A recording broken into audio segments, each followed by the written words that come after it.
నమస్తే, welcome to NSTV news. ముందుగా ముఖ్యాంశాలు. ఉమ్మడి కరీంనగర్, నిజామాబాద్, మెదక్, ఆదిలాబాద్ శాసన మండలి ఉపాధ్యాయ ఎన్నికల్లో బీజేపీ విజయోత్సవ ర్యాలీలో పాల్గొన్న కేంద్ర మంత్రి బండి సంజయ్ మాట్లాడుతూ, శాసన మండలి ఉపాధ్యాయ ఎమ్మెల్సీ ఎన్నికల్లో బీజేపీ చరిత్ర సృష్టించిందని, టీచర్ ఎమ్మెల్సీ అభ్యర్థి మాల్కా కొమరయ్యది చారిత్రక విజయమని, ఎన్నికల్లో బీజేపీకి అండగా నిలిచిన ఉపాధ్యాయులకు సెల్యూట్ చేస్తున్నామని, రేయింబవళ్లు కష్టపడిన బీజేపీ కార్యకర్తలందరికీ శిరస్సు వంచి వందనాలు తెలియజేస్తున్నట్లు బీజేపీ జాతీయ ప్రధాన కార్యదర్శి, కేంద్ర మంత్రివర్యులు బండి సంజయ్ కుమార్ తెలిపారు. జరిగిన టీచర్స్ ఎమ్మెల్సీ ఎన్నికల్లో బీజేపీ అభ్యర్థి మాల్కా కొమరయ్య విజయం కోసం తపస్ ప్రధాన భూమిక పోషించిందన్నారు. తపస్ నాయకత్వం ఈ ఎన్నికల్లో కష్టపడిన తీరును అభినందించారు.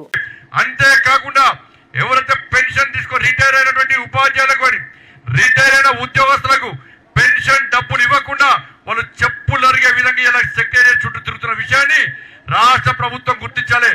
మళ్ళా ఇదే సందట్లో సడేమియాలాగా మీరు గతంలో కేసీఆర్ అనే మూర్ఖుడు 58 సంవత్సరాల వయో పరిమితిని 61 సంవత్సరానికి పెంచి పైసలు ఆపుకోవడానికి ఏ విధంగా ప్రయత్నం చేసిండో, మళ్ళా కాంగ్రెస్ పార్టీ కూడా వయో పరిమితిని పెంచే ప్రయత్నం చేస్తే భారతీయ జనతా పార్టీ చేసే ఉద్యమానికి, ఈ తెలంగాణ రాష్ట్రంలో నిరుద్యోగ యువత చేసే ఉద్యమానికి మన కాంగ్రెస్ పార్టీ గద్దె దిగక తప్పదన్న విషయాన్ని రాష్ట్ర ప్రభుత్వం గుర్తించాలి. ఇలా రిటైర్ అయినటువంటి ఉద్యోగస్తుల పెన్షన్ డబ్బులను వాళ్లకు రావాల్సిన బెనిఫిట్స్ అన్ని కూడా వెంటనే రాష్ట్ర ప్రభుత్వం యుద్ధ ప్రాతిపదికన వాళ్ళకి ఇవ్వాల్సిందే. మెడికల్ అలయన్స్ కానీ అనేక బిల్స్ ఇంకా పెండింగ్ గా ఉన్నాయి. వాటన్నిటి కూడా రాష్ట్ర ప్రభుత్వం వెంటనే ఇవ్వాలి. 11,000 కోట్ల రూపాయలు ఇవాళ వరకు ఇవ్వాల్సిన అవసరం ఉంది. రాష్ట్ర ప్రభుత్వం వెంటనే ఇవ్వాలి.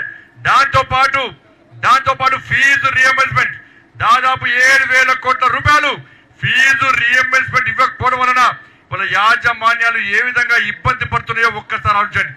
ఇళ్ల కిరాయి కట్టలేక, కరెంటు బిల్లులు కట్టలేక, సిబ్బందికి జీతాలు ఇవ్వలేక, బ్యాంకులో తీసుకున్న లోన్లను చెల్లించలేక వాళ్ళ యాజమాన్యాలన్నీ కూడా ఇలా బిచ్చమెత్తుకునే పరిస్థితి తెలంగాణ రాష్ట్రంలో వచ్చిందంటే దానికి ప్రధాన కారణం గతంలో తెలంగాణ రాష్ట్రాన్ని పాలించిన బీఆర్ఎస్ పార్టీ, ఇప్పుడు పాలిస్తున్న కాంగ్రెస్ పార్టీలే బాధ్యత వహించాల్సి ఉంటుంది.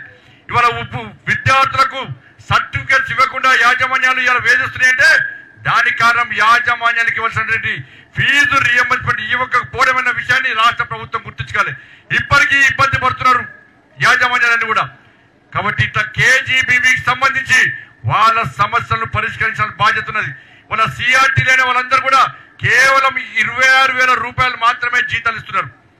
స్పెషల్ ఆఫీసర్స్ కు కేవలం 32,000 రూపాయలు మాత్రమే జీతాలు ఇస్తున్నారు. రాష్ట్ర ప్రభుత్వం దిగి రావాలి. సిఆర్టీలకు 32,000 రూపాయలు, స్పెషల్ ఆఫీసర్లకు 52,000 రూపాయలు పక్కా జీతాలు ఇవ్వాల్సిందే. వాళ్ళ కేజీబీవీకి సంబంధించి వాళ్ళ సమస్యలను పక్కా పరిష్కరించాల్సిందే.